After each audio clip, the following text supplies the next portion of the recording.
All right, New York Liberty fans, this is going to be a jam packed episode. We say goodbye to a champion. We say hello to a career high for Marine Johannes. And we have to figure out exactly what this Liberty squad is going to look like as we start coming up on the end of the regular season. Excuse me. All that and more on today's episode of Gotta Get Up. Gotta get up. Gotta get up! Gotta get up. Gotta get up! Oh, yeah. New York! Oh, yeah. New York! Hey, women's basketball fans, welcome to Gotta Get Up, a podcast for New York Liberty fans brought to you by Black Rosie Media. I'm Erica L. Ayala. And I'm Brian Florenson. And we're your New York Liberty experts and co-hosts. We've covered the 2024 championship run and followed your favorite players all the way to the Paris Olympics. Every episode, we bring you game recaps, the latest news and transactions, and exclusive interviews with Liberty players and coaches from the past, present, and future that you won't hear anywhere else. We're building a community for fans who love this game as much as we do. So whether you're part of the Barclays faithful or tuning in from afar, we bring you closer to your New York Liberty! Oh, a bittersweet intro that unfortunately Brian will have to redo all over again very soon here. You know, I would say let's keep the memories alive. That's it. We'll remember the good days fondly. Unfortunately for New York Liberty fans, and I think very fortunately for the Washington Mystics, Betnijah Laney-Hamilton not dealt by the trade deadline, but waived by the New York Liberty, Brian. So my initial thought was I'm sad because I have an affinity for the people who were first on the team when I got on the beat in 2022. And Betnijah was like one of the first players I really got to sort of chat with. I would be at community outings with her, all those kind of things. So I'm sad that she's no longer here. But I would say I wasn't surprised by her being released. And I think I'll walk people through the timeline if it helps. Because I remember a couple weeks back, we were mentioning the games played for Marine for 2. And we were saying, hey, when the number hits, we're going to have to get ready to start making peace with Betnijah not being part of the team anymore. We thought it was initially going to be at the trade deadline, but no teams bit on what the Liberty were trying to sort of get back in exchange. So then it comes down to, oh, wait, we're at game 9 and she's playing well. Game 10, playing well. Game 11, clock's about to hit. And then it happened.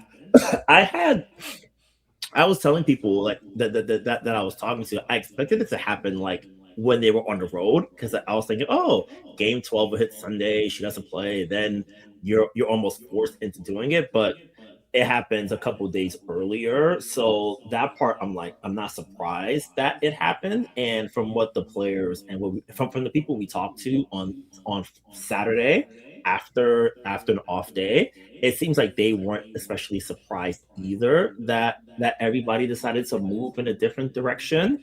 So hearing that and hearing the players and hearing the sort of staff explain how the sort of like ending came about and what the next adventure is for B and the team itself, I was like, okay, like it makes sense. And then now it's you figure out and go from there.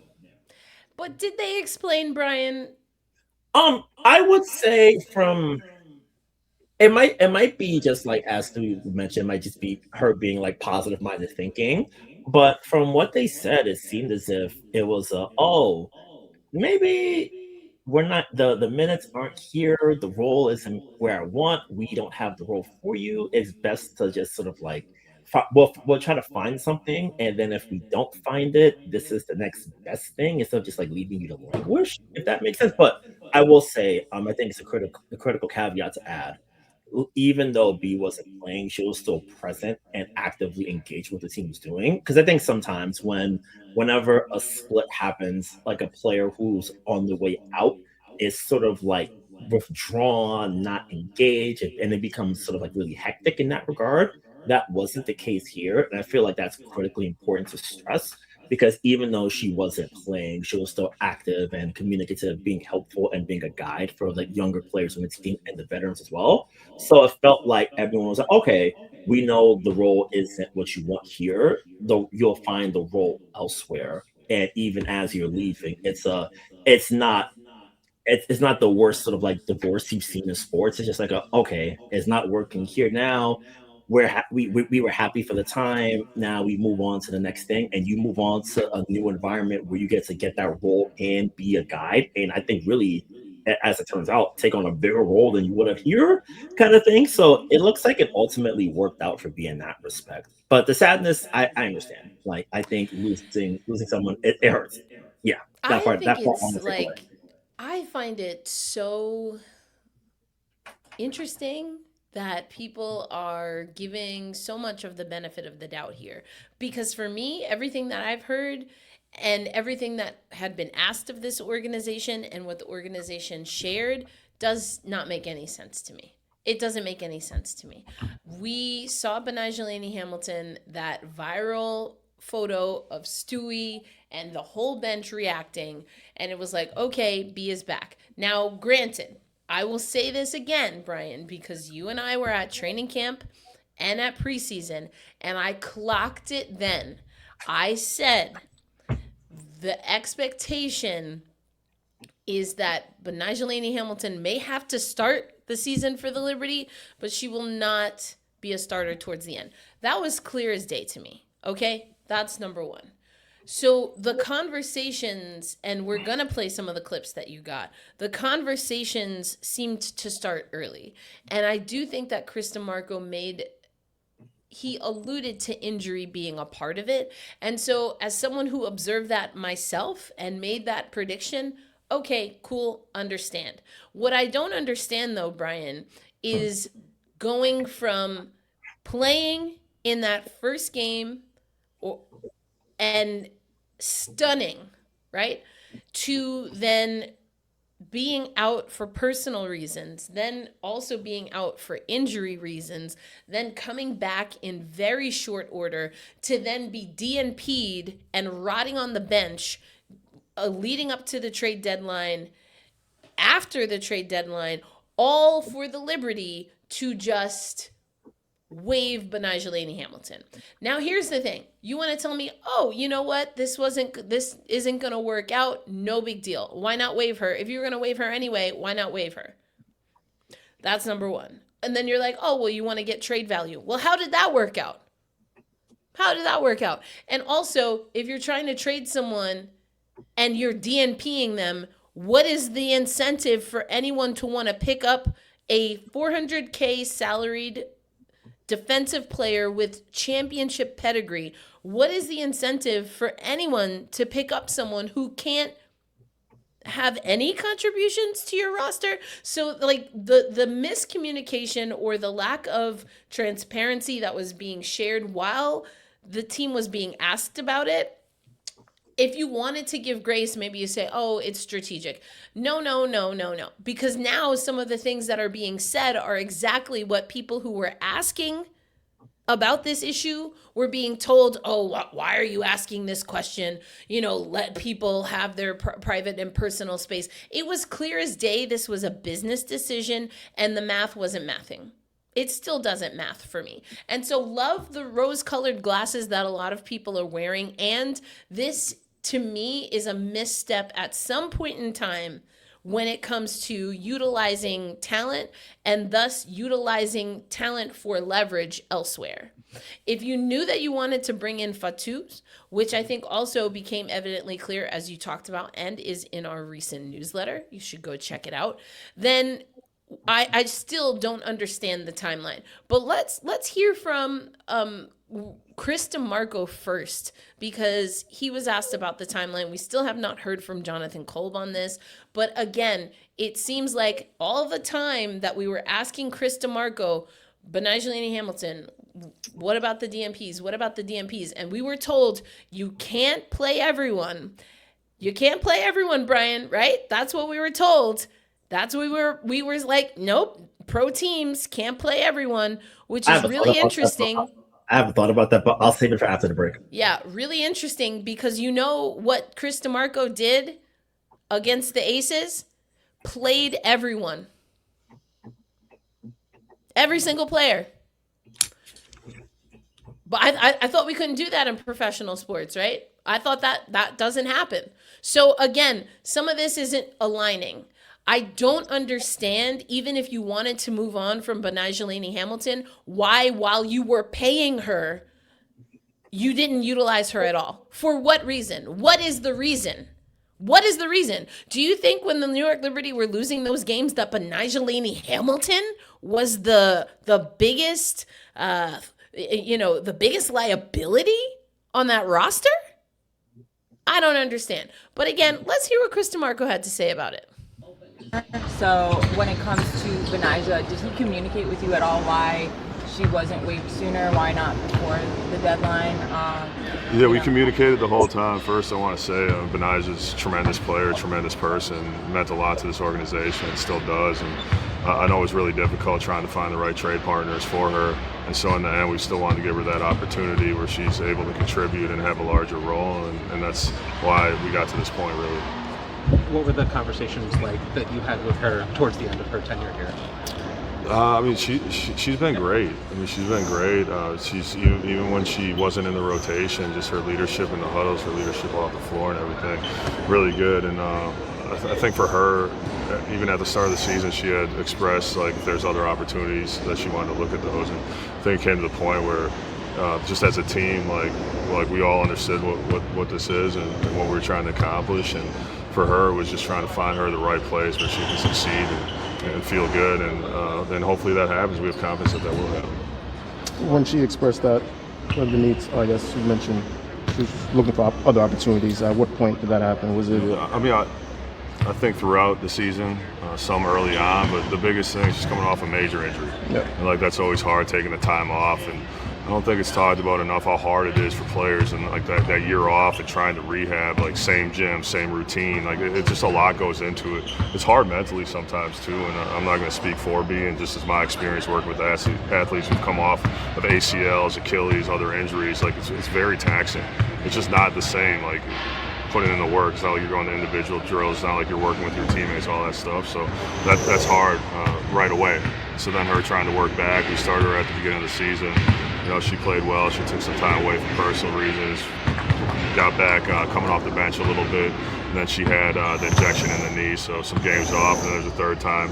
We played her in the rotation for a few games, and then she was out of the rotation. So it's just a tough year all around for her. But again, like I said, she's been tremendous, and we love Betnijah here. And it's just one of those things where I think she just felt like she wanted another opportunity, and we did our best to try to help her. I guess probably JK question, but what didn't work out between her and the team before you got decided? Probably not to punt that one, but probably the front office deal with that stuff. So the coach who was getting credit, if you will, for the did not play punts to the GM why things didn't work out. We also heard from the coach that early on, Betnijah communicated that if there were other opportunities, that she would pursue them. So now I'm confused. So was this something that Betnijah was like, hey, you signed me for $400K, you put me in your 30th anniversary promo, and now, I just want to go somewhere else? Was that it? Did Betnijah initiate that? And is that why there were DNPs? It's like, oh, you don't want to play for us? Well, then why don't we get this started now? Is that what happened? Or was the team all of a sudden, after signing her for $400K, putting her in the promos, having her in the starting lineup, all of a sudden it was like, nope, we're going to go in a different direction? I still am not clear, Brian. I think, I got a little bit of echo, so I caught my brain a little bit. I feel like for that process, it feels very reminiscent to, because since Chris comes from Golden State, a friend of mine always pointed out to me that this is how they would sort of operate when it came to a player they were actively trying to move, because they would ask all the time, hey, why isn't Jonathan Kuminga playing? Why isn't this happening? Why isn't that happening? And you always get the, oh, we value. Meanwhile, you're actively working to try to get the best trade option for the player.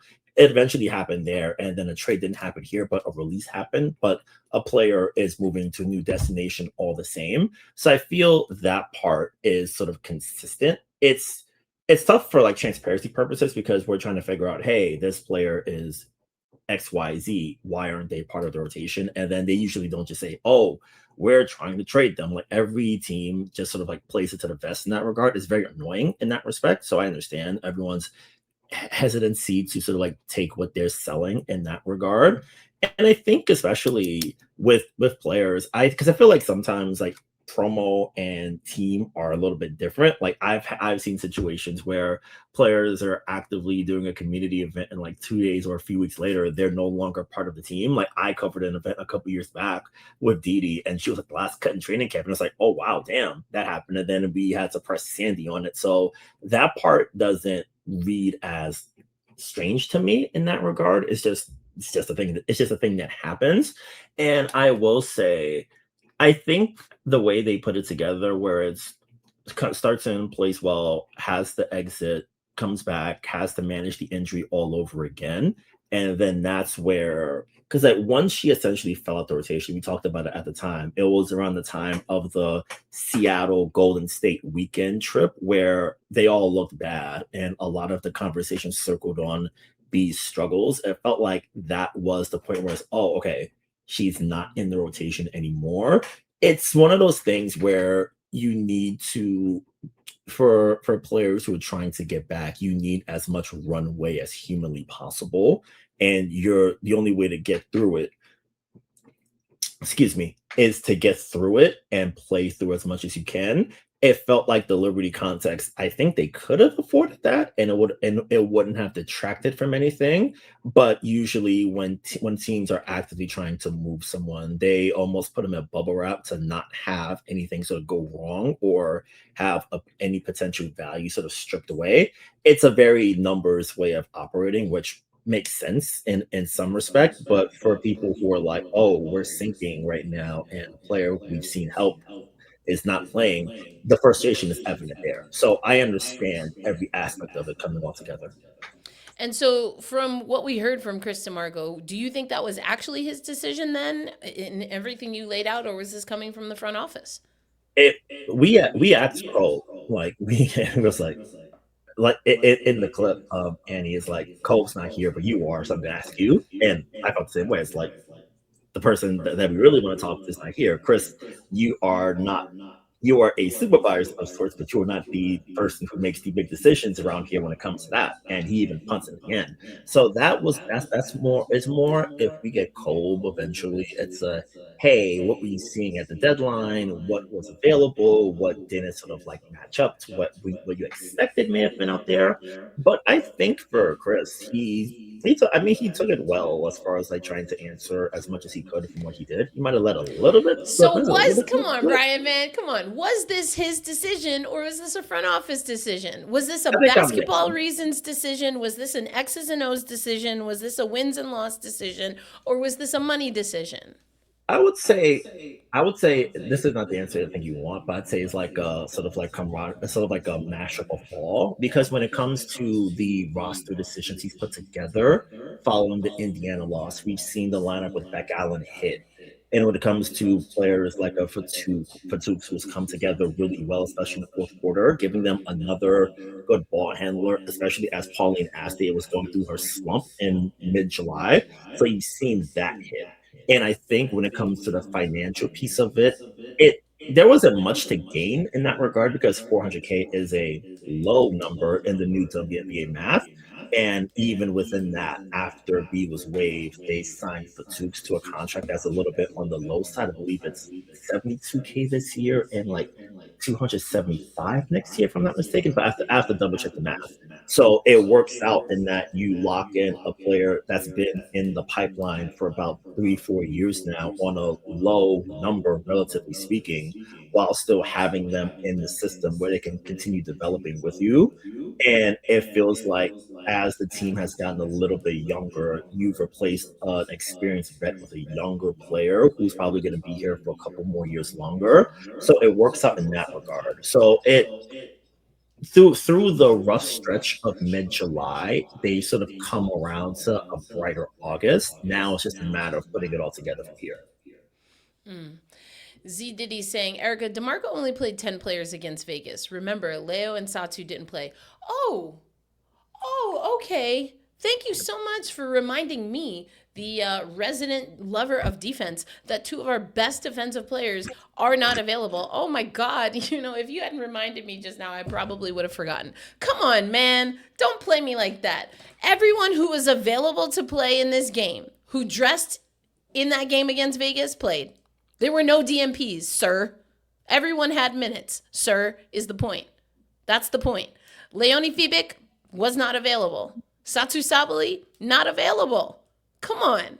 Don't play me like this on my own podcast. Y'all know exactly what the heck I'm talking about. Everyone who was available dressed and available, not on the injured report, and available, suited up in that game. It's just kind of wild to me because earlier in the season we were told you can't play everybody.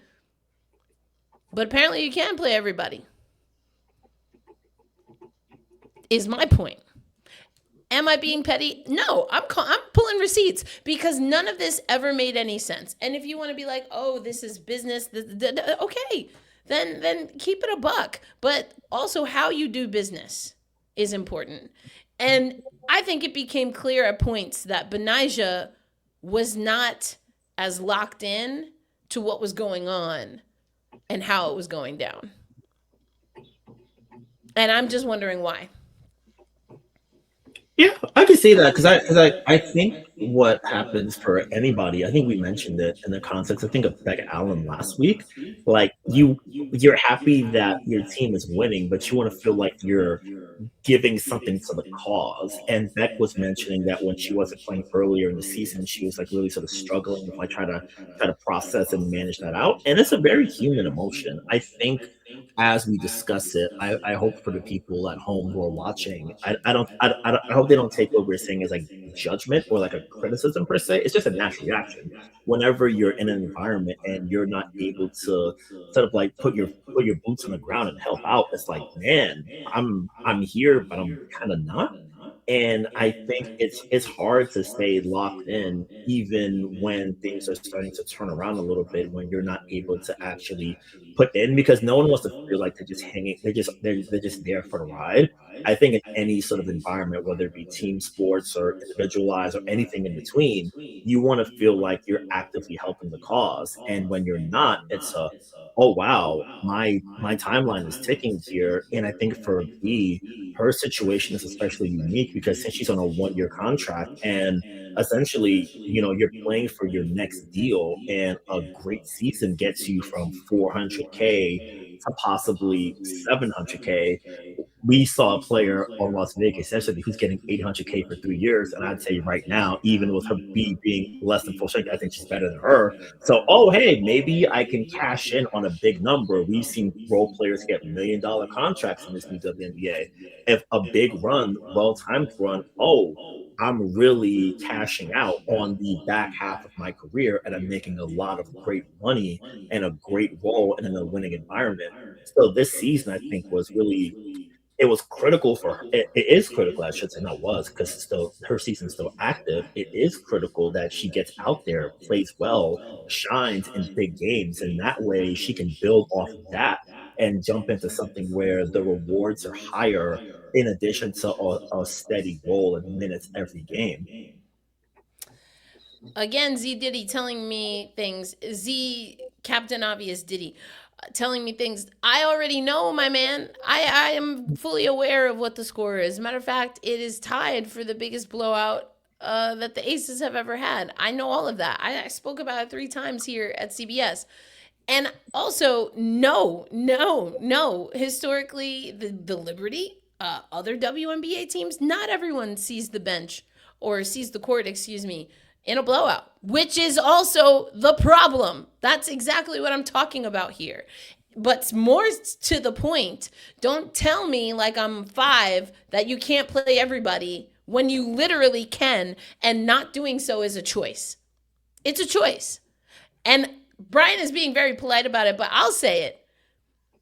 I don't know that was 100% a coach's decision, but the coach is the one that has to answer for things that are happening. And again, I do understand that some of this has to happen. You don't show your cards while you're trying to make moves. I get that. And I think what's also true is that this is leaving a bad taste in my mouth. This, I think, could have gone a lot of different ways, including when. So here's the thing that really grinds my grits, or grinds my gears, burns my grits, is that there are games that the New York Liberty needed wins.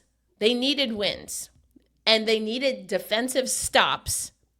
And 5 minutes, Brian, I suppose an injury can happen at any point in time. But I would rather, for a team that says that they are in their championship window, they're in win now mode, they've signed their big three through 2028, I'd rather, even knowing she may be gone tomorrow, utilize someone who can get you a defensive stop so that you win games when you need to win them. Because right now, this talented team, looking more like it's in a hybrid rebuild, is having to, and they're lucky that Dallas is starting to fall off. This is a team that is put in a precarious situation because of a deal that couldn't be made, that in my opinion was only exacerbated by the team wanting to place high value on someone that by their actions they weren't even valuing on their own squad. So maybe it was time for Betnijah to go. Okay, dropping the stock, all the DNPs, every single one. So now you have someone that leaves and there's no return that comes back. Not a single cent or player or pick did the Liberty get back for Betnijah Laney-Hamilton going to Washington. That's kind of wild to me. Yeah, I guess I wonder for teams, I think that this is the downside of putting a player you're trying to move on ice. It's, oh, why am I giving you anything when I know you can't keep them there? So I can just wait and get them for free. It's why you never trade for, like, when you trade for a rental per se, you have to make sure you've got them locked in for a while, as we might be seeing with Phoenix come this winter. It's a whole different conversation. So if you're a team and you're like, oh, I can just wait and just pay them money and free up a roster spot elsewhere, I could do that versus giving away a second round pick or, heaven forbid, first round pick for a player that we can see from here is out of the rotation. And from what we saw last time was a player that's going to need a lot of build up and runway to get back to the championship level vision that we may have seen. So if I'm a team, I'm like, I can wait. I think Washington said, oh, hey, we have a great player just to like fell into our lap. Thank you for that. We appreciate it. And I think that's the tricky part of the coach GM dynamic, whereas I'm trying to sort of pull a fast one on a team versus coach, where I'm like, hey man, we're taking L's right now. I can kind of use a little extra boost here, but it doesn't hit all the way through. And then at the end, you lose a franchise icon on the way out the door with no tangible return coming back in, except for a roster spot for a player who's been in the camp for a minute. So that part is where the next step of it is, how are you to fill Marine F's development spot? Who comes in for that to fill it? What's the eligibility markers for that? And then you try to sort of figure out how you map out the rest of this season into the winter and beyond.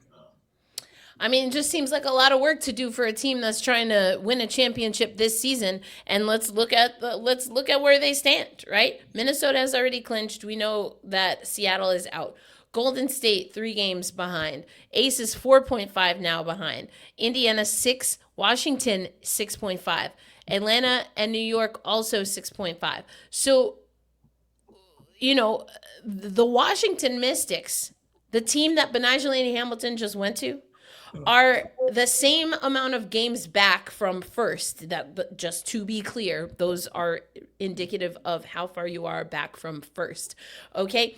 The same amount of games back have already beat Vegas this year, are playing Vegas again, and the big three, I believe, are questionable again for Vegas. Yep.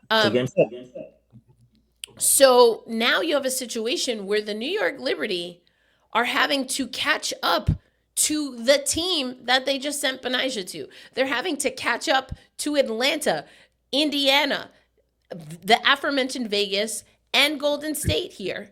And also try to hold off Dallas, who's going through a little bit of a rough patch, but is only one game behind them, Brian. Yeah, the standings are so weird because can you keep it there for me for a second? So we're in a really interesting dynamic here. So number three, thanks to the schedule loss that the Aces got hit with from the league office and ESPN, the Aces lost the season series to the Liberty, so that's one down. New York has two more with Indiana, so the season series is tied at one apiece. The Liberty have the season series over the Mystics, so if they end up tied, New York jumps ahead of them. New York is currently up 1-0 on Atlanta in the season series matchup, with the final two matchups being the final two games of the regular season. So we're gonna get a mini playoff preview towards the end of the regular season when everyone comes back. And then at the bottom is Dallas. And Dallas has the season series over New York, but like Erica mentioned, they're in a deep slump. Daisy Fudd is injured. Top 10 Jess Shep was out with injury. So who knows if Dallas is going to be able to recover and respond from this recent stretch. And now for New York, they've been able to stack wins and sort of get back to a more solid footing. So the next couple weeks have a lot of very winnable games, but there's one sort of prime time matchup that we're already locked in for, and that's the Tuesday night August 11th matchup against Indiana that everyone has circled on the calendar. So that's going to be a huge test for this team, and it's going to be a huge measuring stick as to where they were following the last matchup where they really hit rock bottom that prime time night on CBS number one. And now they've gotten it together ever since, and a win there.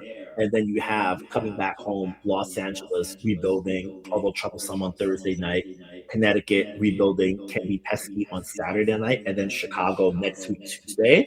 They have a chance to really, if they get the win tomorrow against Indiana, they can take that 4 and bump it to an 8. And if the Aces tired, they had a hellacious overtime rally against Indiana on Thursday, battled Minnesota down the stretch late, but fell short, and then having to lose an hour traveling from Central Time Zone to the East, and then starting the game earlier than the game on Saturday, it guaranteed that that group was going to be dead tired. So the league did that. The league and the TV partners really did them dirty, which is really unfair. And I'll have plenty more on that coming up this week in the newsletter about that. So the Aces are in a rough spot where if they theoretically lose both games to the Mystics this week and then lose the tiebreaker and lose again to Minnesota on Saturday night, they would have lost the tiebreaker to Minnesota, Washington, Indiana, and New York. So that's going to make their path to staying with home court advantage in the first one or two rounds really, really challenging. So it's a situation where the packed schedule is really taking its toll and wreaking havoc. And especially for a team like the Aces, who have been really good this year, this rough patch and 2 and 3 really hard games coming up might take that 3 and push you down to like a 6 or a 7 or even an 8 if the cards don't go your way. And again, I think that was quite a gamble to take to offload a player like Betnijah Laney-Hamilton. Because here's my thing. I don't know. Last I checked, the way contracts go, if I got you on contract, baby, this is the squad. This is the squad. So come on and help this squad win. You scratch my back, I scratch yours. And that didn't seem like it was happening. And, you talk about, of course, Betnijah was acting and taking it as a professional. And it just feels to me like, at minimum, this was a waiting game that the Liberty might have waited too long for. At minimum. Not to mention, as other people have mentioned in the chat, the emotional things. And I don't appreciate that at times the players and the coach making those of us asking very logical questions to feel like we didn't know what the hell we're talking about. Like, you can't play everyone. You literally can, bro, and have. You just did it. So don't, that was such a dismissive, and I get it. You're frustrated. You're being asked the same question. Just say no comment. I mean, we're still going to talk about it, but I at wonder least you're if not. no comments worse in that context. Okay, if he said no comment, would I still be talking about it? Absolutely. Would I be able to throw in the receipt of you can't play everyone and then put in his face the box score from the Vegas game? Would I be able to do that if he said no comment? Probably not. Yes, sir. I give you that. At some point, pull a Buster Posey. You know what I'm saying? Like, but you can't play everyone. She's a key player. We're trying to figure things out. No, none of that was what was happening. She was not a key player to your team. That's why she had 8 DMPs before she got waived. What are you talking about? Yeah. That's what I'm talking about. All the other stuff, I understand. It's not that I don't understand it. Just because I don't like something doesn't mean I don't understand it. And also, when I ask for clarification and there is none given, now you kind of piss me off. Now I'm pissed off. Yeah. Because I know I might not be the brightest bulb, but I know for dang sure I was not born yesterday. Yeah, cold business, and now you just gotta navigate it and try to. I guess for them, it's the how do you sort of like handle business, but I think some sort of similar to how we talked last year about when coaches get fired, it's business, but is that business the way to do it? That's where you're like, maybe. Divorces are never easy, but maybe there's a cleaner way to do something like this, but you never know. But and if the situation presents itself, if it presents itself again, now we have to see, did you learn something from how everyone was furious at how you guys sort of bungled it here and how things didn't really line up and so much angst and sadness was built up? Versus, I guess the next time is do we just sort of rip the band off super early? I feel like if in retrospect, if you did that, maybe you save yourself 2 months of Chris getting yelled at and eating bullets that he probably shouldn't have. So that's what I'm exactly. See now you're understanding what I'm putting down, because now this man is being booed in Barclays. You got Marine Johannes losing her ever-loving mind because she, can't get it together. Like, poor Marine. She's just not built for that. I took it as she just is, she is a little awkward in the most adorable, lovable way. But, it was a little bit much for her to have to, so now all of this is happening. And of course, like, this is a podcast. This is entertainment. We talk about this, and I do think we do a pretty good job of also talking X's and O's. But you've made a story out of something that, in my opinion, didn't need to be one. Either no comment it, keep it a buck as far as you can. Be like, listen, this is an evolving situation, and we want to do right by everyone. Did I say anything? No. I tell you what I didn't say though. You can't play everybody. I sure didn't say that just now. It's an ongoing, evolving situation. We're in communication with Betnijah. Betnijah's in communication with us. We'll leave it there. I didn't say nothing, but I said something. And it was final enough that nobody's going to ask again. But when you DNP someone and then you use wording that can be interpreted as gaslighting the people asking the question about DNPs, now you created a monster. So what is this team going to look like? Because here's the thing. The team has put together some wins, going for win number 5.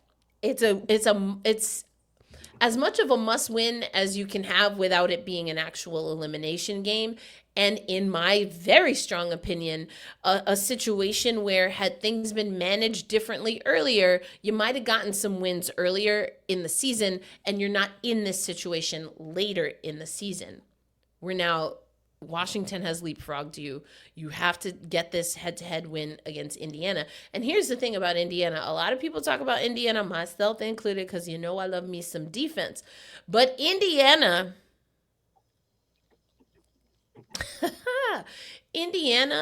is going to try to win and does win in shootouts. Mm-hmm. And if you can't keep up with their offensive pace, 120's coming your way. Better to the point, if you can't stop their offensive pace, you're cooked. And this is where I have critical questions for the New York Liberty. Now, Brian and the chat, can this New York Liberty squad go three-pointer for three-pointer with Indiana? Do they have that capability? Yes. Yes. 100%. Here's my question. Which of these teams has 1 through 5, game on the line, the better defense under pressure? I don't know that I have an answer for that right away. You've got Breanna Stewart. Yeah. But the other two people I would put in that conversation, and I put this in the chat, I put this in our Slack channel. I worded it a little bit different. Who's getting you a stop on this New York Liberty squad? Breanna Stewart. Yeah, that's the list. Hold on. Okay, hold on. I want to see if I can game theory that. Okay, so the never crowned defensive player of a lifetime, Breanna Stewart. That's one. Let's say no Leo. Do you trust Beck Allen enough to get you a stop late? Listen. I'm glad you mentioned Rebecca Allen. I have never felt comfortable with how Rebecca Allen has been classified in the past really 2-3 seasons. And I've talked about it when Beck Allen was with New York. I would ask her about her defense, and I have seen her defense improve. We have a photo, right, of Beck Allen and Stewie blocking, who was it, Smith? I love that. Mwah, chef's kiss. That's a beautiful photo.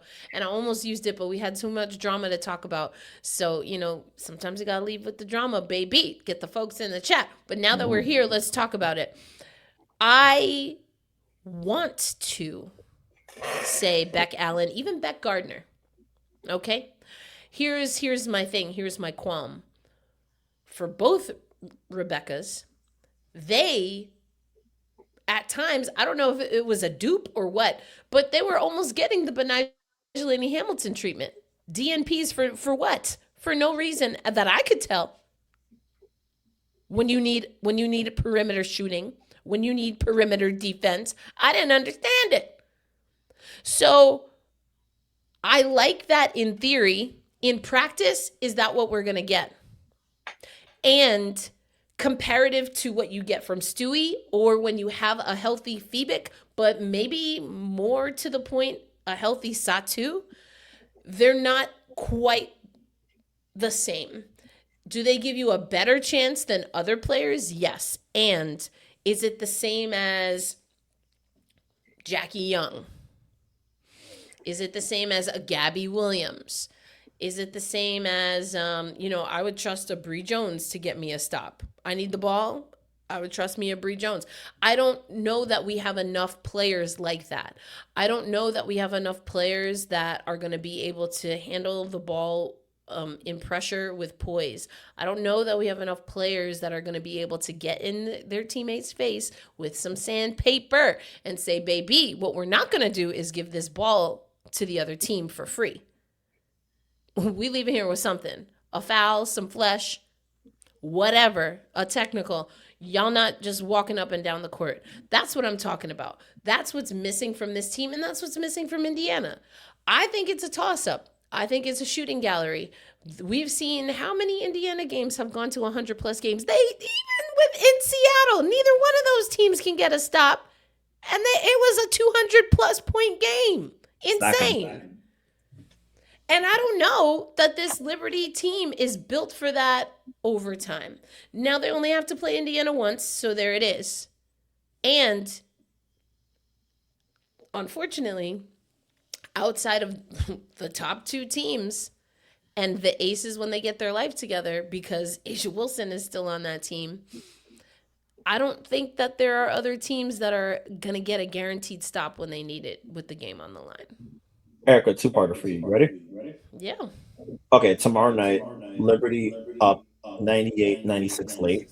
Inbounds the ball. Clark, Boston, screen roll. JJ on a switch. You trust her to hold it down on the perimeter? Say it again. Okay. Game scenario tomorrow night, right? Liberty up 98-96, about 15 seconds left. Inbounds. Clark, Boston, screen roll. JJ gets switched onto Clark in the perimeter. Walk me through the end there. Well, I think there's a lot of different scenarios, including that Jonquel Jones and Caitlin Clark get very different whistles on both sides of the ball. Yep. So The second point is that Jonquel Jones, she's almost like this is what the image that keeps going in my head. She's almost too bouncy at times, like too spry, too springy. And I want her to plant her feet defensively. And sometimes I do think she gets blown by when she's, because Clark has a quick foot. Clark has a quick first step. So that to me, depending on, and that's the thing. Is it a guarantee? Would I love to say it's a guaranteed block? I would love to say that. Is that how I feel? No. Yeah. No block, but at least a strong contest. Do you and we're gonna assume that Clark is going for the knockout three to win the game. Do you trust JJ to get a good contest in at least?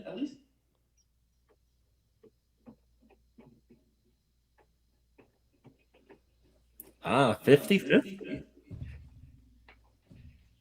Now I think because now I mean, you asked me a question that has effectively rendered me speechless. When does that ever happen? Hold on, gold star to you. Gold star to you. Yeah. And that's the problem. I want to be able to say one thing, but my logical brain and history is telling me that that's not a guarantee. I love Jonquel Jones' game when it's at its peak. I'm not in love with her defensive game for the last handful of seasons, but I don't think that it's been a point of emphasis on this New York Liberty squad for her. I don't think that she's been asked to do more defensively. And I believe that she can. Yeah. I guess I wonder now, because I'm thinking the best way, like if we're mapping it out in a perfect world for the Liberty, knowing Chris, he'd probably throw Stewie on Clark and then just be like, hey, Beck Allen, you take Mitchell, and then everyone else don't help and just sort of like stay to your assignment. So I think that's where in a moment like that, you draw Indiana in a close game. It's, hey, Stewie, you got that matchup. You can do it. Well, right. And that's what it would be. But here's the thing about Rebecca Allen, and she can be really good, and she kind of falls into like a Cam Brink category for me. It's the reaching. It's the follow through that it gets you in trouble. The instincts are there, but the lankiness that she has and how the whistle sometimes goes. And it's not, I say the whistle, I think more with Rebecca Allen, it's maybe probably a little bit of timing. I think she's gotten a lot better. And if you have Breanna Stewart, your best defender, on Caitlin Clark, and then who is your quickest defender? I don't know that I would put Allen as the primary defender. I would have Allen so that Allen and JJ support. But then it's not going to be Sabrina. Would you put Beck G in an offense defense sub? I think Maybe I might Beck G. Honestly, I think I might go Astier. Paulie? I like that. Yeah. I think that would be as far as being able to keep up with the foot speed, because if Mitchell gets the ball, it's over. Game over. Yes, Game over. Game over. You know what I'm saying? Like, if she gets the ball, so who's going to front? Who has the best, fronting defense outside of Breanna Stewart? And Stewie doesn't even need to do that, because Stewie will come out of nowhere and block. Yeah. You So see what I'm I mean? wondering, And we're yeah, talking about Indiana very specifically. yeah. Since this is for the Liberty, I think, like, because I remember last week I said to myself, I think I even said here, 2-1 would be a successful week. They went 3-0, so they exceeded expectations in that regard. I think 2-1 would still be a good week, but 3-0 is the one you want, especially with the team that you're looking to leapfrog in the standings. If you get that, the entire week is automatic. Is almost you almost get an A+ for the week by default if you lock in tomorrow night. So, Yeah, and and I'm Damien agrees with you, saying this is the last time we play Indiana, wait, so they can't screw it up like they did wait, last hold time. on, They hold on, got to guys. get into dog mode if they really Yeah, want to succeed. I think, guys, I could be mistaken. I think they have Indiana next Saturday in Brooklyn, but I have to double check. I'm not sure. I think, They might, or I'm not sure if this is the season and finale. I don't have my notes. Let me pull up the schedule over Okay, here. I do have the schedule. Let me pull it up again. But go ahead, Brian. yeah. So, I'm trying to think now how you sort of like put how you match it up. Even just the start of the game, you get JJ Boston is easy. Don't have to think too much on that. You have I would put Sabrina on Lexi Hall because Lexi's been really the story of Yeah, Indiana has dang. been Lexi Hall is Dang, not taking the Lexi, lead. what's Yeah, been going on? I yeah. like Lexi Hall. The 22nd they play again, Damien. Okay, yeah. Oh, Saturday night. Is that on? That's not on America's number one. That's not on Disappointing. America's number one. But this is the game we're talking about. This Yep. is the one. Because Circle, apparently Caitlin circle. Clark, she absolutely was going to get that rescinded because there's no way she could miss ESPN's game. Oh First of all, let's just Lord. talk about that real quick and then we're going to move on. Did I think that needed to be rescinded? Absolutely. Absolutely. It was giving Astu and Do. And I put that in Slack, talked about it on We Need to Talk Now. Did I think that was going to get rescinded? Absolutely. Absolutely. Dang, we've been on for almost an hour already. Time flies. I got to get up out of here. Did I think it was going to be rescinded? Absolutely. Did I appreciate some of the extracurriculars that were happening, including live on air? Absolutely not. Like, y'all could have saved that. Just, sometimes you just got to keep quiet. Anyway. We're all in the same family here, people. You're not shading other networks on my watch. Anyway. Especially a network that's over the air and providing free coverage to a league that's on the rise. How dare you? How dare you? What do you think about this? Double Mitchell let someone else beat us. She cooked us last game. And listen, I'm going to tell you this right now. If the Liberty can keep it close, which I think is a big if because I don't really have a lot of faith in their defense, they're just not consistent. I know somewhere earlier up in the comments, I'll see if I can find it, someone talked about the zone. Oh, I know who it was. It was Swung Over, who unfortunately has to work and actually did want us to talk about this. So why don't we do it right now?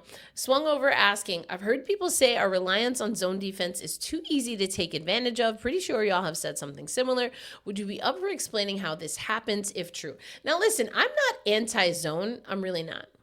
I know we've talked about the zone, and maybe this was more on Tempestagi talk. I don't remember. But someone arguing that the zone makes it more difficult to rebound. I don't know why that would be the case because you literally only have one area you're supposed to be, I don't know why it would be harder to rebound.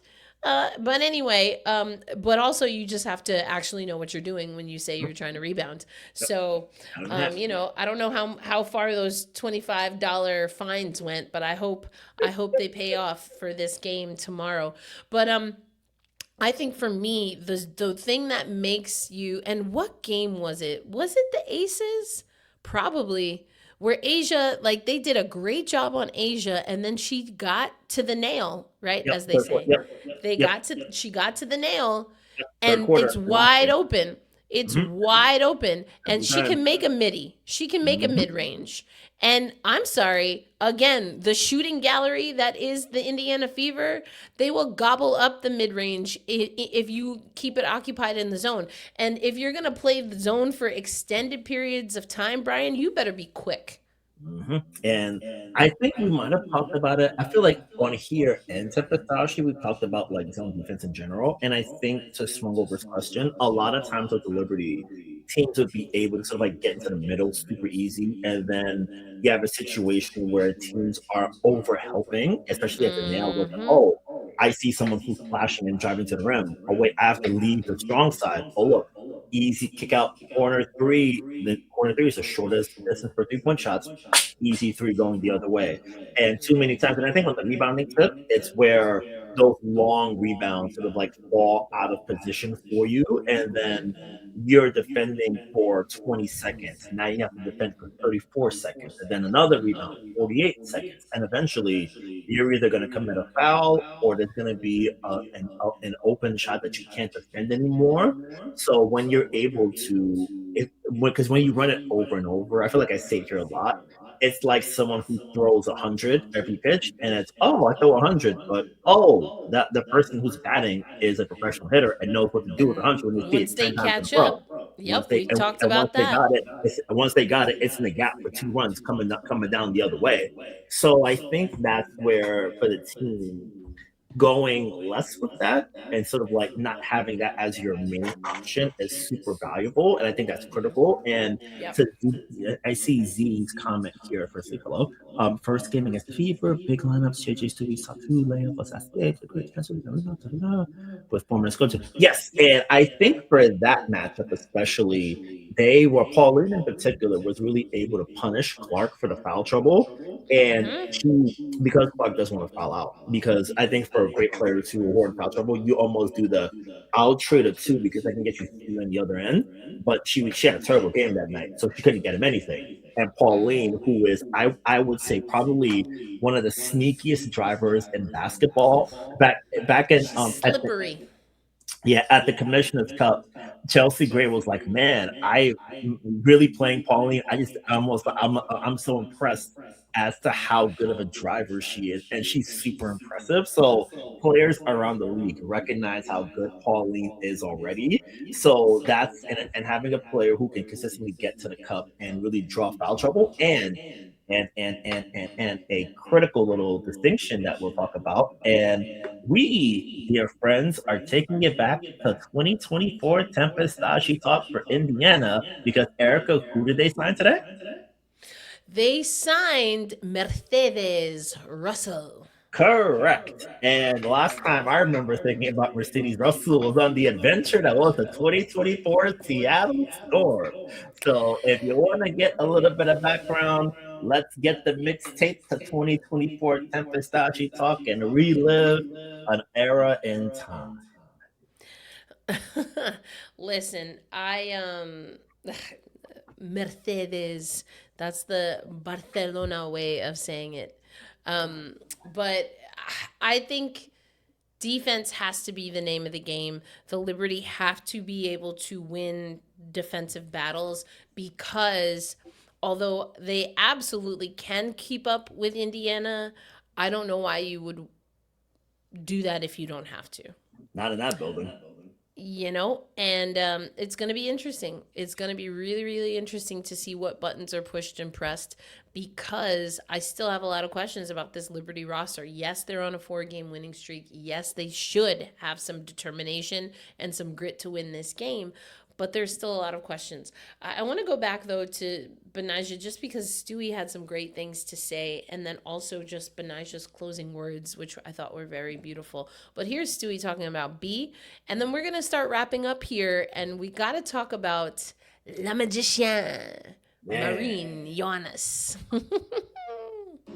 Players now from that 2024 championship team with Betnijah being waived. You just talk about her impact to Liberty and what that means for this group moving forward. Yeah, I mean, B is, she's been the heart of this team, well, even before I got here. And I think that, it's really sad to see her go, and I know a lot of people are having that similar sentiment, but also, ready for her to see where her next stop is. You know what I mean? Like, to put a positive spin on it. Like, it's not a goodbye, it's a see you later. And she's just been someone who's uplifting even when she's not been on the court, while dealing with injury. And she's a bright spot that we'll definitely miss. But like my message to her was, our relationship goes beyond the Liberty. You know what I mean? Like, B and I have known each other since we were like teenagers with USA Basketball, 16 and under team, that type of thing. So also be in her corner. Coach Chris said that she communicated if there was another opportunity that she would pursue it. Was that something she talked to you about as well? Betnijah.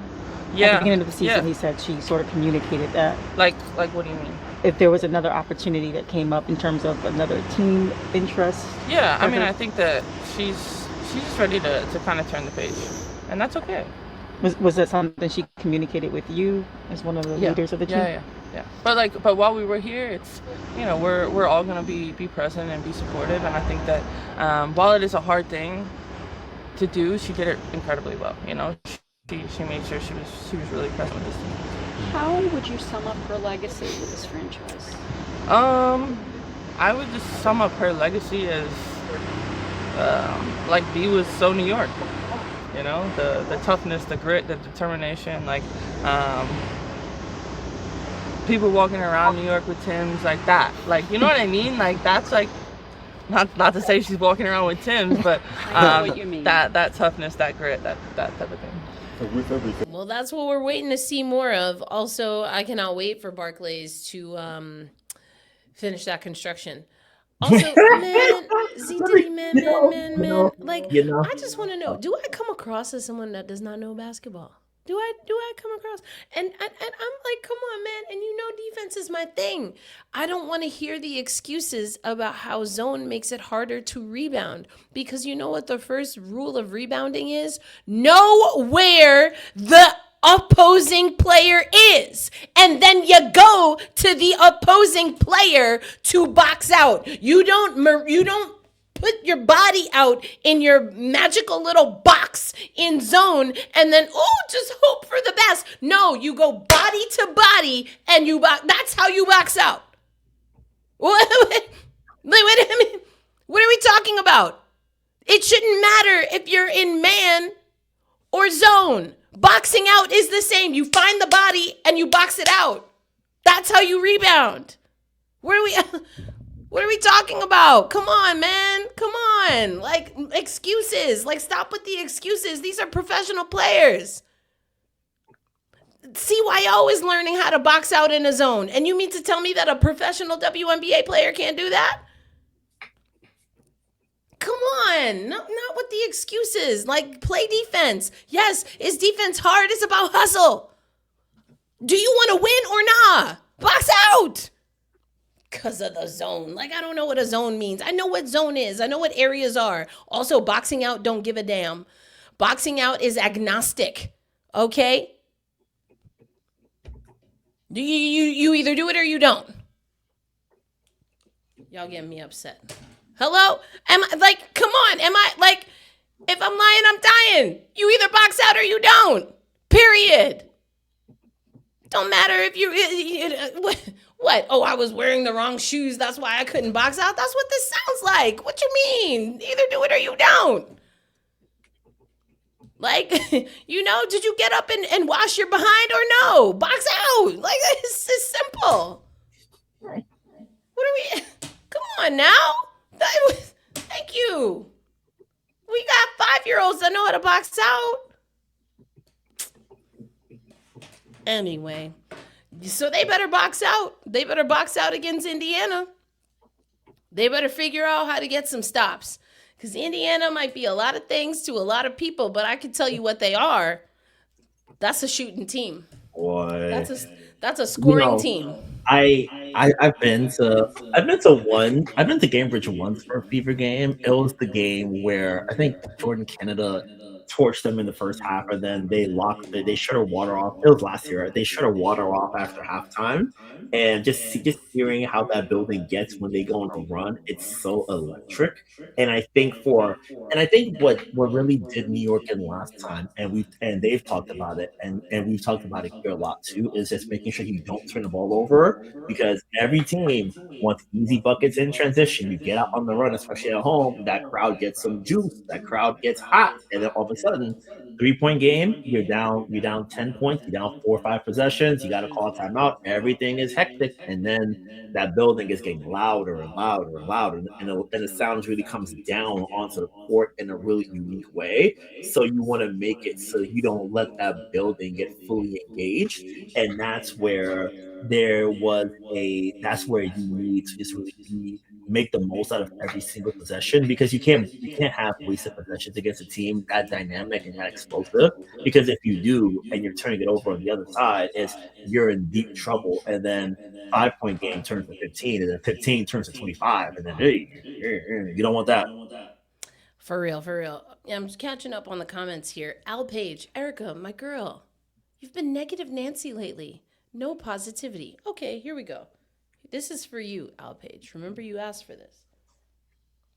Hi, my name is Nancy, and I have toxic positivity. Who cares if my team was predicted to win a championship and is currently sitting outside of the top 5? We're all about the vibes. At least we have Ellie. Who cares if we have a coach who has questionable rotations and a team that refuses to box out? Because, we are playing zone, right? Who boxes out in the zone? We are still gonna win a championship coming from the 7th spot, not playing any defense, because you know what? We're the New York Liberty.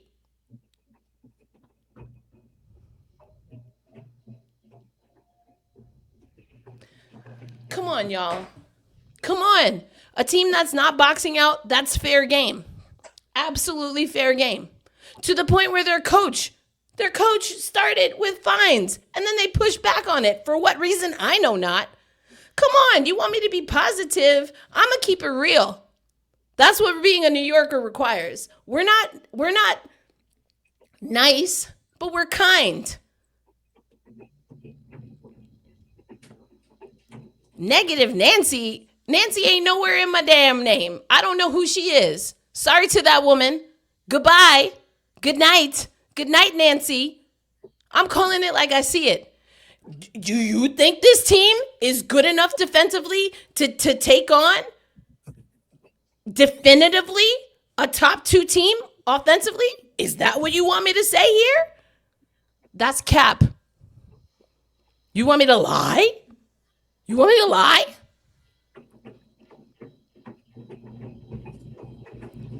They're on a 4-game win streak because of what they can do offensively. They're on a 4-game win streak because and won by 40 points. Y'all want me to talk about a 40-point blowout when there was no Aisha Wilson, there was no Chelsea Gray, there was no Jackie Young. You got the dub. Love that. And let's not act like it was some big victory as far as, being able to test your mettle. We already know the Aces don't have a deep bench. You needed the win. Glad you got it. But you want me to celebrate?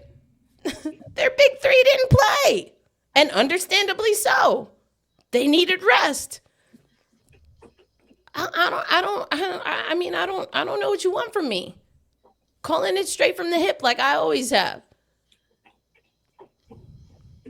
And let's not act like there wasn't some nefarious stuff going down. We just broke all of that down. I'm supposed to ignore it? It's not how I get down. It's not how I get down. Come on, man. That's not how I get down. Not how we get down. What we talking about? What we talking about?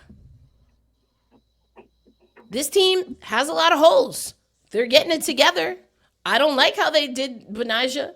I still, I would prefer that Han and JJ get their butt to the block. We saw what it yielded in Phoenix. All of these are things that are fair game to talk about. So I don't know about no Nancy.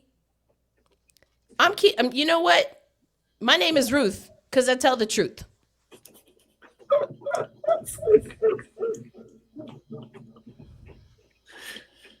Call me Ruth. If you're gonna call me outside my name, call me Ruth, because I be telling the truth. Come on, you dig? Show enough. Is that New York enough for you? Come on, 40 acres. Let's go.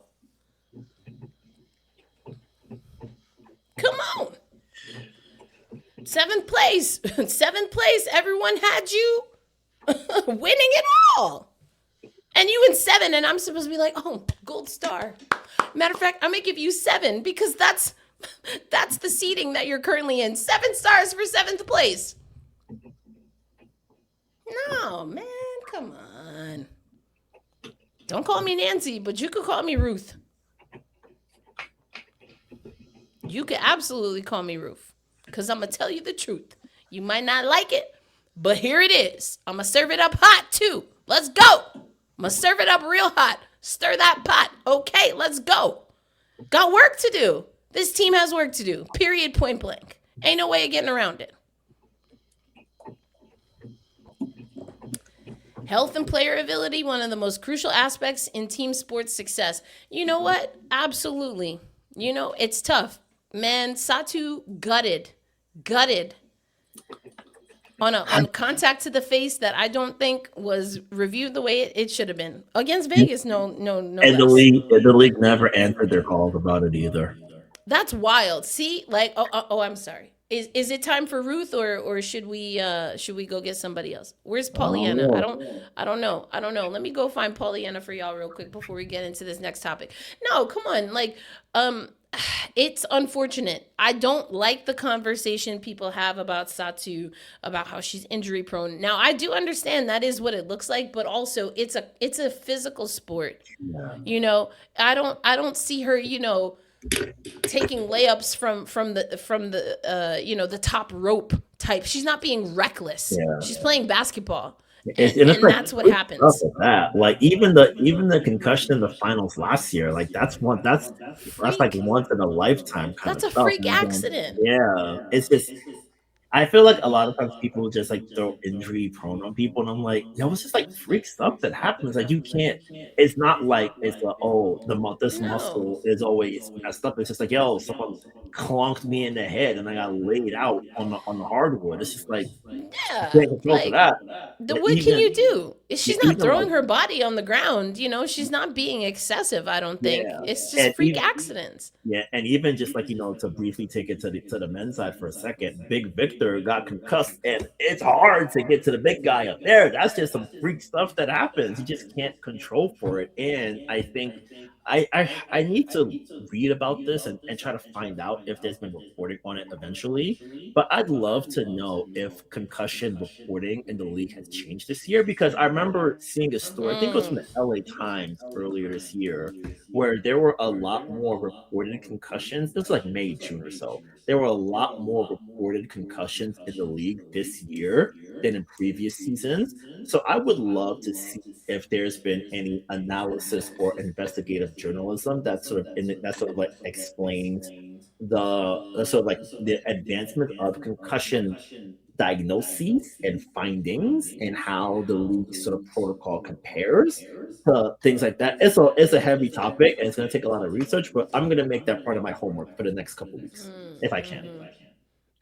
Absolutely. I saw Z Diddy talking about, you would agree if you didn't have 2 key players out. Here's the thing, Z Diddy. Nobody is crying for the New York Liberty. Nobody cares. The rest of the league is going to go get those dubs. Figure it out. Because you DNP'd someone who could play defense for people that you want to develop. Not who are ready, but that you want to develop offensively. Figure it out. Nobody cares. Did you know, the Minnesota Lynx started without their MVP candidate and co-defensive player of the year.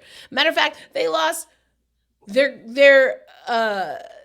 lost their MVP candidate and their co-defensive player of the year, not the same person, because they lost Fee, they lost Lan, no Just Shep. Top 10 Just Shep. Did anybody care? No, figure it out. Cheryl Reeve sure wasn't crying in a corner somewhere. She wasn't on some Robin, I'm in the corner watching you kiss her. Oh, no, she figured it out. She figured it out. And without Nafisa Collier, they were like, oh, come on back, Fee. Water's great over here. We got first place. Figure it out. But you know what that requires? It requires good coaching. It requires good depth. It requires the right role players playing in the right positions. It requires defense. Those are all things that I am questioning for the New York Liberty and have been for a while. This ain't new. I don't know why y'all coming at me like I'm saying things I ain't been saying for the last three seasons. Which is why it's more frustrating. Maybe that's what you're hearing, is that I'm frustrated about having to talk about the same damn thing every year. Where are we getting the stops from? What moves are we making? Did we make them too late? I still can't believe, first of all, as a lot of y'all like to remind me, that we even got Emma Messiman.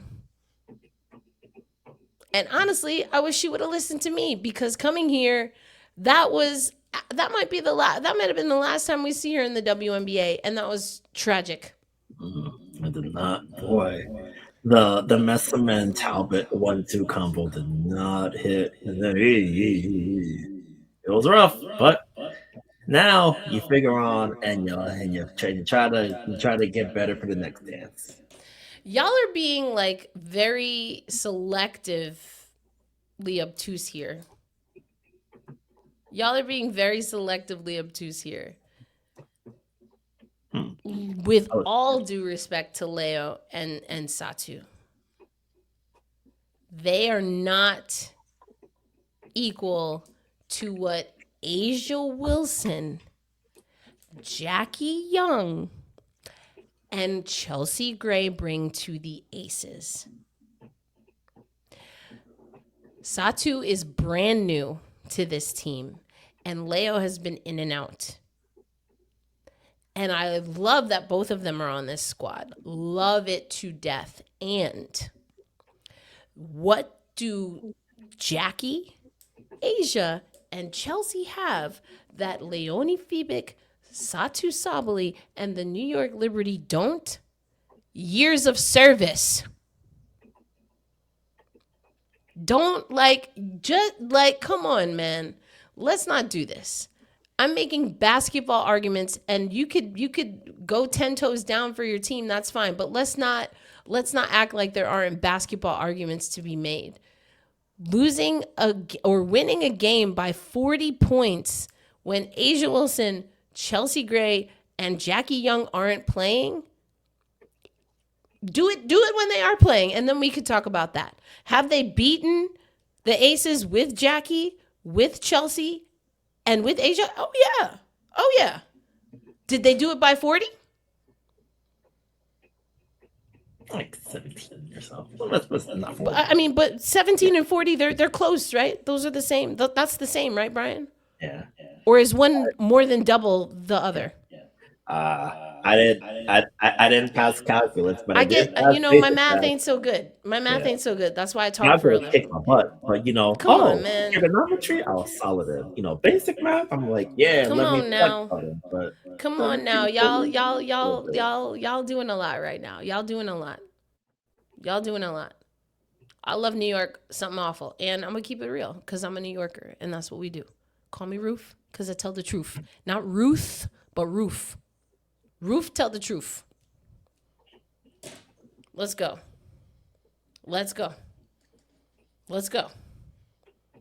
Damian saying the Liberty don't need developmental players. They need players who are ready to go, and Kolb is at fault. DeMarco gets a D for disaster facts.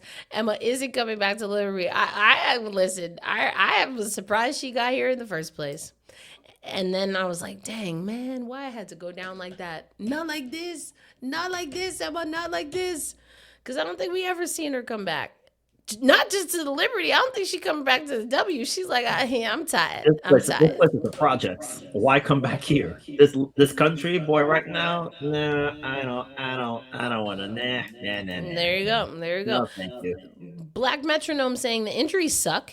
Agreed. But this isn't a squad full of scrubs. We shouldn't be this mediocre. We have a top 3 player on our team. I mean, Stewie's been healthy all season. JJ's been right there. MJ went off, went absolutely bonkers. But there were times where she was getting, I'm going to just call it the BLH treatment from now on. She was getting the BLH treatment and had to show fools what she's still about. Not all of this is because of injuries, fam. And you know what? It was the same as last year. If you can say that last year was not all about injuries, I'm trying to understand why we're using that excuse this year. It's not the injuries that you're mad about. It's the way that the coaching staff and the organization dealt with the injuries. And what is the glaring difference? One is a Hall of Famer, a future Hall of Fame coach that has played in and coached in the WNBA since the WNBA was the WNBA. And the other is a man named Chris DeMarco.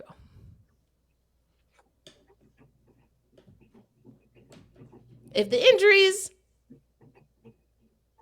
were the excuse last year, you know what I'm saying? Like, if that wasn't the excuse last year, how come it's the excuse this year?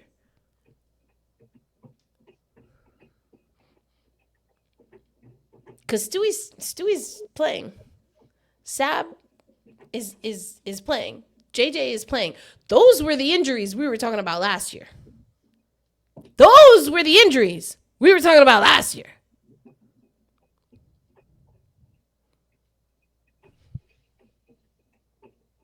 So don't be mad at me when I'm calling out. You have to, not everything is level and equal. One year does not equal the other. And you pull out things that are similar as they can be from year to year. And once you start doing that and you weigh the scale, what is left? The roster overhaul and the coaching staff. And I've said this before. I want y'all to hear me. I want y'all to hear me when I say this.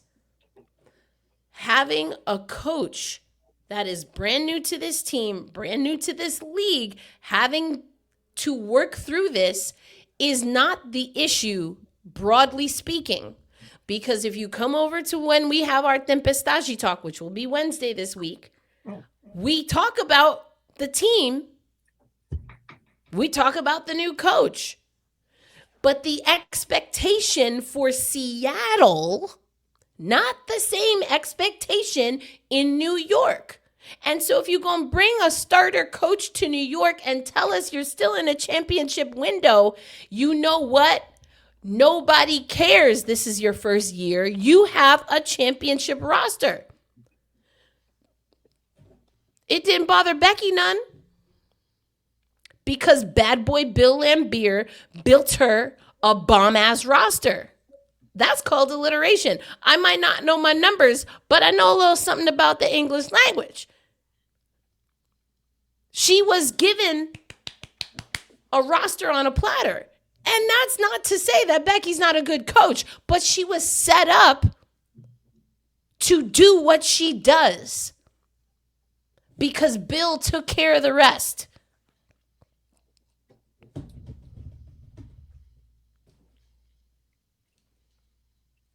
What are we talking about? All of that's fair game to talk about. And it's not a problem except for what this team has said they're about. If this team was talking, even as I joke with Jonathan about hybrid rebuild, even if he had said hybrid rebuild, if this is about we're evaluating and we're going to take a step back. But Jonathan has said multiple times, including earlier this season, that they know there's pressure to win now. They know there's pressure to be a championship team, and they step into it. They accept it. Then you got to make championship decisions.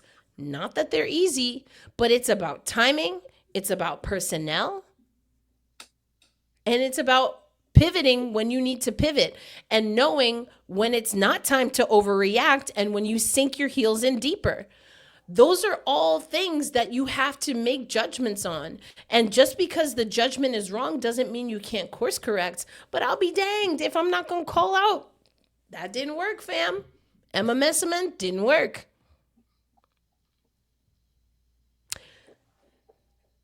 being on the slow foot with Betnijah Laney-Hamilton, it didn't work. You had a defensive player that could get you a stop in 5 minutes or less, sitting on the bench. For what reason other than I really still don't know. Okay, you want to protect them. It might be you're trying to trade them off. People get traded all the time while they're still playing. 8 DMPs? At some point, and it was reported, at some point you knew that trade wasn't going through. Give us free. Get a stop. I'm trying to understand. It's not ideal that he's learning on the job, but he is learning on the job. And again, if it were another team, Portland, Toronto, Seattle, Chicago, except, in Chicago, Teresa wasn't given that grace, but I digress. This ain't a Chicago Sky podcast. But this is what I'm saying. Those teams, it makes sense. It's not ideal for a team that says you want to win now. Because you know what? If this team doesn't make the playoffs, which I do think they will now, because I was worried about it for a while, and I think justifiably so. This team, okay, they make the playoffs. If you don't get out of the first round, how is that better than last year? And if last year wasn't good enough, then how is this year good enough? And if this year isn't good enough because it also wasn't good enough last year because you're still in a championship window, then how does this man still have a job? And by man, you could pick either one at this point.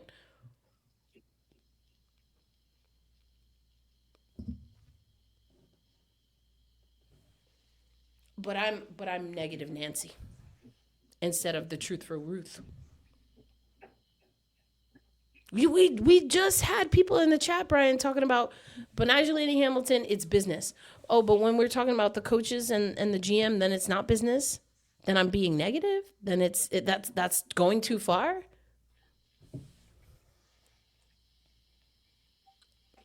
I don't understand.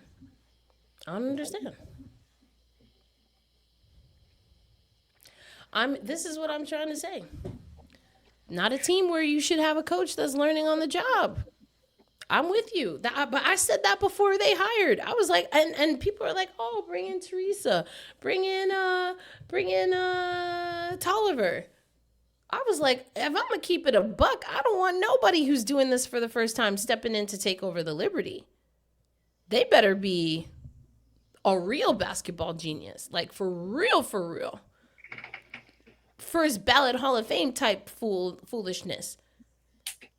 And even then, it's a lot. It's a risk because what do you now? You put a target on your back as the person who brought in the first time head coach. It's nobody else's fault. Everything else, yes, the team needs to box out. Yes, the team needs to not turn over the ball. Yes, the coaching staff needs to know when to and when to not use their challenges. But you know what? At the end of the day, because we're talking about business, right, Brian? At the end of the day, nobody cares about any of that because they're going to look to who, Brian? Take a pick. Heavy is the head. Pay the cost to be the boss. Whatever you want to say. They're going to look to the front office. They're going to look to the head coach. It's your fault. It might not be your fault, but also it's your fault because you are the leader. Stewie took responsibility. I had too many turnovers. She did have turnovers, but it's wild to think that we can accept and even demand that Stewie take responsibility. Carte blanche, right? A blanketed responsibility, but we're not going to ask that of the head coach. We're not going to ask that of the GM. That's off limits. Well, isn't that a weird power structure? It's almost like, sports is a little bit toxic and that the players who are also effectively, and I hate to use this term, the product are also arbitrarily and unfairly blamed for when things don't go right, even though they're not the ones making the decision. But then when some players do admit that they do help recruit, then there's overstepping because Sloot got lambasted for saying that she helped recruit. But it was cool when Asia said she helped recruit Chelsea. I'm just trying to understand. Yeah, it all depends, and I guess especially if you're someone people just generally like, or if you're someone whose stock has taken a hit in public perception, somewhat unfairly or fairly over the past couple years. So it's a lot of give and take. It's a lot. Damien saying, Erica, I believe you that the Liberty will have to try to win another chip before 28. How so? And how can that be the case? And, I started putting up the comments. For me, you have to figure out how to course correct from this season. Because if you're going to say you're still in your championship window, then steps have to be taken immediately to return. Because I'll tell you what, it's been done before. Chicago, right? Even Vegas has won in a low lead. That's not what the expectation was for this team. And we don't know for sure. Maybe they will win it all. And maybe they won't be the 7th seed when they win it all. I'm just saying right now, the trajectory and what we've seen, we have over half of the season done. That seems like an improbable thing to happen. I don't see this team. When we talked about this weeks ago, Brian, and I feel like I literally have been on a soapbox for a while. So I'm going to ask this question and get your thoughts here. But I know we talked about this before. But Brian, again, what would need to happen for this team to pull a Vegas Aces? Do you see them being able to run for 16? They don't even have 16 games left. So, but they're already at 4. So can they get another, and I know the Aces for sure have 11 because we talked about it, but can they win out? Can they run the table, Brian? Is that realistic, do you think? I always bank no on this kind of question only because crazy things happen and you'll have a situation where someone hits like a Sarah Ashley Barker at the beginning of the year, catching a stray rebound and then flinging it up high off the backboard for a win. So I would say running the table, I would bank that as a very unlikely. I think the goal for them, and considering the layout of the big board, if we can grab the schedule, if Erica, if you can run through the schedule a little bit later, if possible, I'll pull I it up now. think I think running the table is probably not going to happen, and I think if that's the expectation, you're not going to be happy with the end result, no matter how it goes. But I will say, I think the 3 or 4 seed is definitely within play, and I think if I had I think better yet, I would say the perfect scenario for the Liberty is they get to the 2 or 3 seed. And I say 2 or 3 because it gets them home court advantage, at least for the first round, depending on how T7 would play out. Let me take a quick peek. Look at what we're talking about here. The I see games a lot of left. W's here. Yeah. Indiana, two games against Indiana. A game against the Sparks, you would consider that maybe a dub, but the Sparks already beat the Liberty in a buzzer beater and also just recently beat the Lynx, so they're feeling themselves. Connecticut just got a win, right, over, who did they just beat? Who the heck did they just beat? Phoenix, I think, right? Was it Phoenix? I thought they beat somebody. Anyway, whatever. New York plays Chicago twice. Yeah, and probably no Sid for the game on the 18th, so that throws the sky in a big wrench. That's tough. And Chicago's been playing tight games more with that they ain't got no business playing tight games, and they've already beaten New York. So you've got the fever again. Golden State puts you in the clamps defensively, and then they shoot well. They can shoot well from the perimeter. Chicago again. Minnesota. You want to talk about what are the guaranteed wins here right now, Brian? What are the guaranteed wins? I don't know that you can say 100. Well, you can never. And I say this all the time. I know Damien likes to ask me about predictions. I'm like, bruh, I ain't putting that out there because I can't say for sure what's going to happen. We don't know. They could run the table. That's possible. Yeah. Statistically speaking, and looking at the history of this team, I think they'll have trouble with Chicago. That's 2 games. I think they'll have trouble, or it'll be a close game. I do think against Indiana, those are 2 games. Minnesota is going to be tough. Golden State's going to be tough.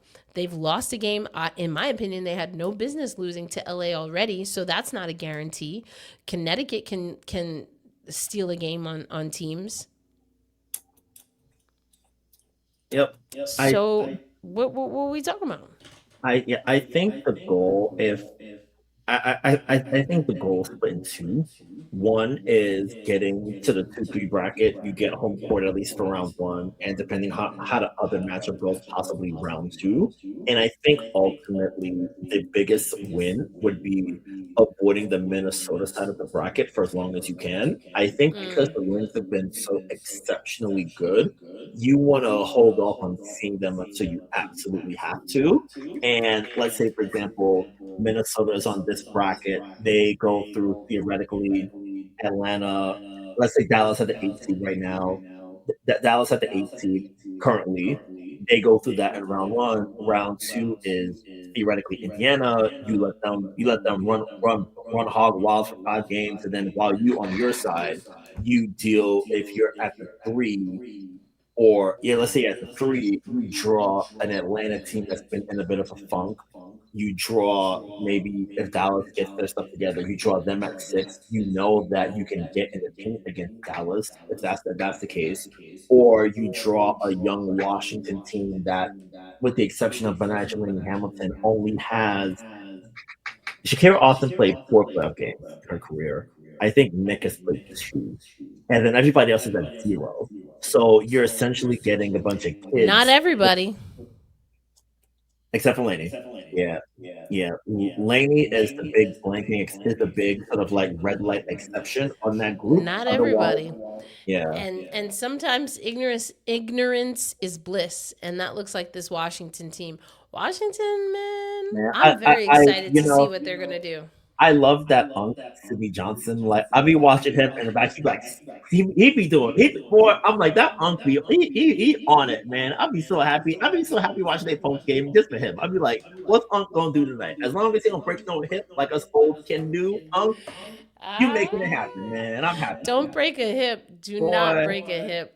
Don't pull a hamstring, and don't sleep bad on the side of the bed because you're gonna wake up feeling it the next morning. Boy, That's the worst. That's the worst. But we got to get up out of here. Z Diddy, I agree they should have hired an experienced WNBA coach, but if he wins 2 or more playoff rounds, then it's a good hire. I disagree. I think also the way that this team started getting wins, started stringing wins together is because they're big 3, they're MVPs, but also really just Brianna Stewart, in my opinion. Their MVP decided that she was tired of losing.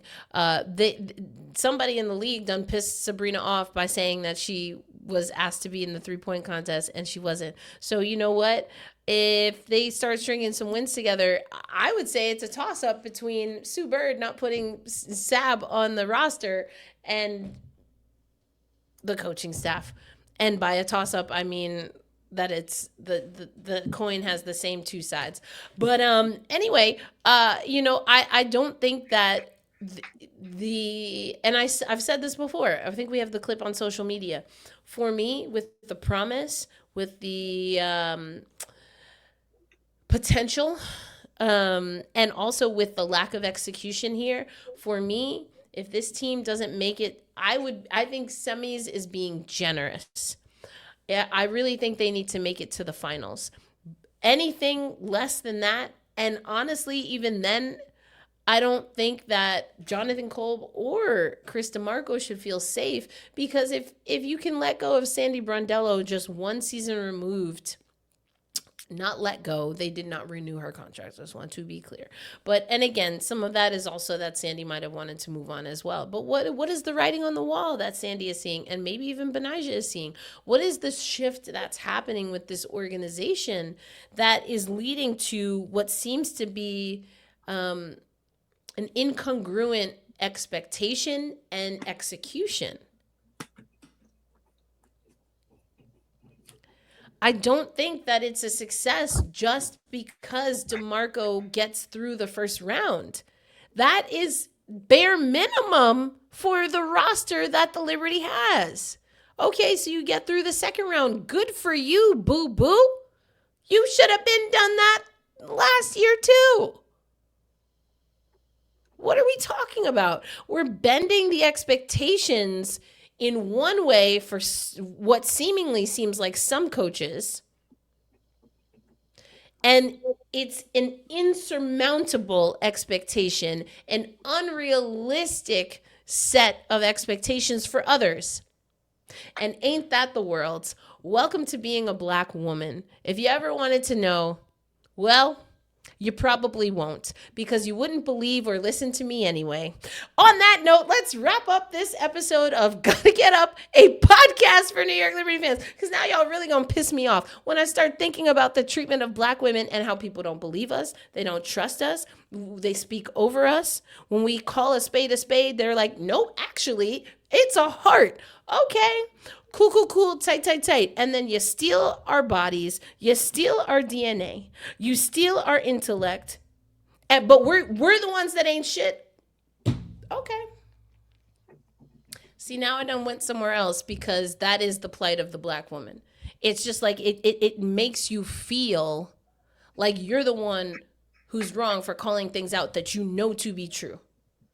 And I hate that. I hate that for women. I hate when I see that happening in a space that is for women, because it doesn't go the other way. I'm being negative.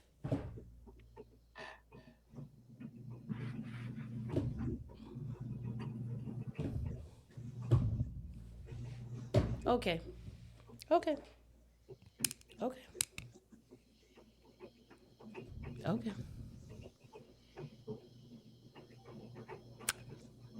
These glasses are not rose-colored, but I hope you enjoy yours. We'll see what the Liberty can do, Brian. I mean, again, calling out what is here. And the good news, if y'all really want a silver lining so bad, is that part of the frustration is that on paper it shouldn't be this way. So when will this team listen to a Black woman playing a Black woman, a Black African mother, and show us who they are? When will you listen to Angela Bassett and show us who you are? When is that going to happen? It'd be great to start tomorrow against Indiana. Girl, Courtney, come on now. Or Country Notary, don't, come on now.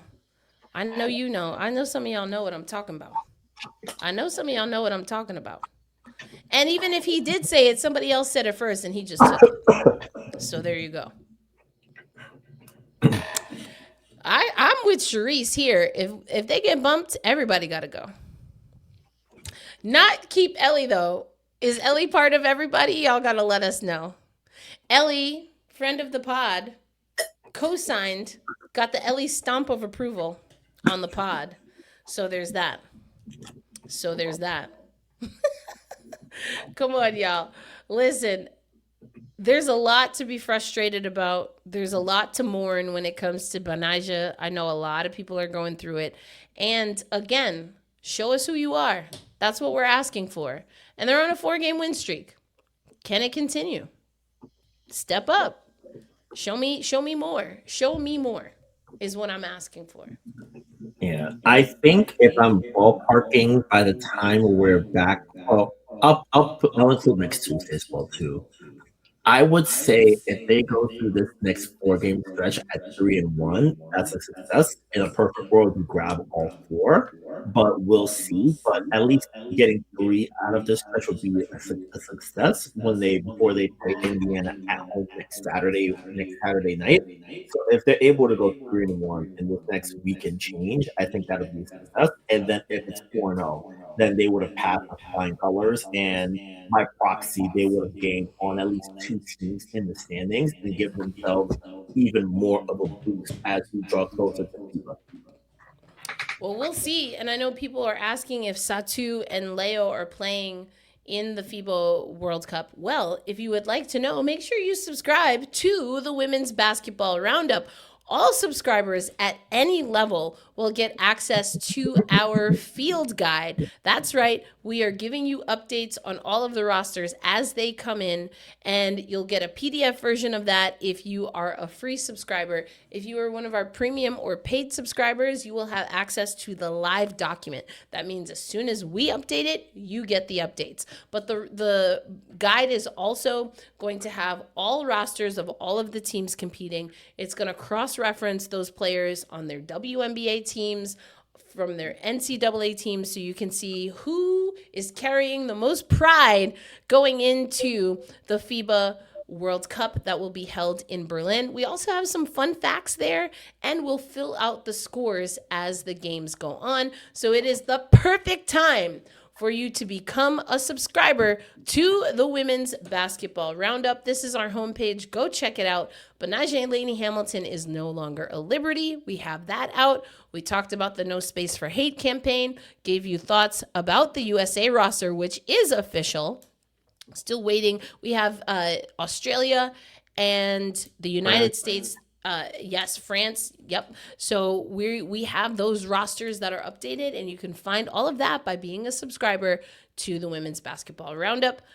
Brian, we're about to get out of here. I did a lot of talking. I was on my soapbox, so I'll give you the last word as we close out. Yes. So I didn't get to do this earlier, but I at the game last week and at Brooklyn Dribble on Saturday, some folks came up to say hello, which was really appreciated. I felt really good that people were watching. And if you see me at events in the street, stop by to say hello. If you see me and a plate of cookies, hope you're raising at that. Heading over to Press Row at Barclays Center, stop by and say hello. I might offer you a cookie if I'm in a giving mood. But if you see me, say hi and we can chat. That's it. Yes, please do come say hi. We appreciate y'all coming to say hi. We appreciate also the fans that our social media manager, Alexis, is able to engage with on the Rotunda.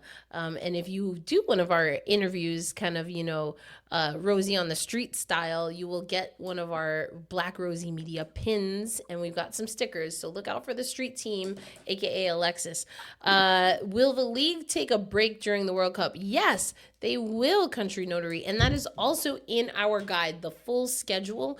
But the end of this month of August effectively will jumpstart the break, and then we will come back roughly around, I believe it's the 16th.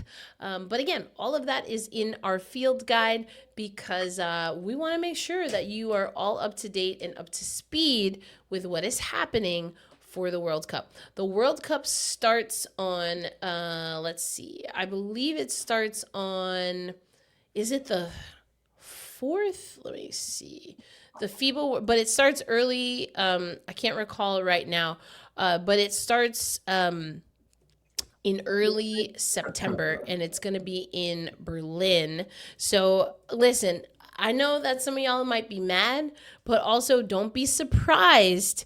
It is the 4th. Is that what I said? I think maybe I said the 3rd. It is the 4th. The 4th is, it's from the 4th to the 13th is the tournament.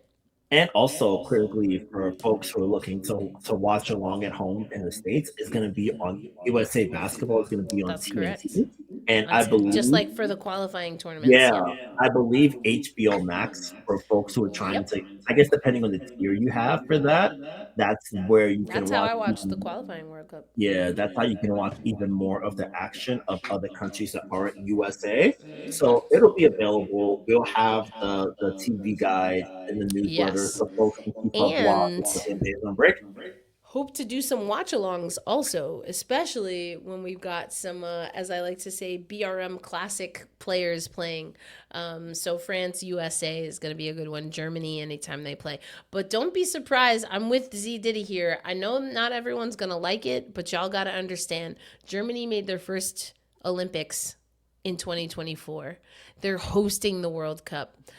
If Leo and Satu are even close to ready, they're gonna play for Germany. If they can draw a breath, they can play basketball for their country in this game.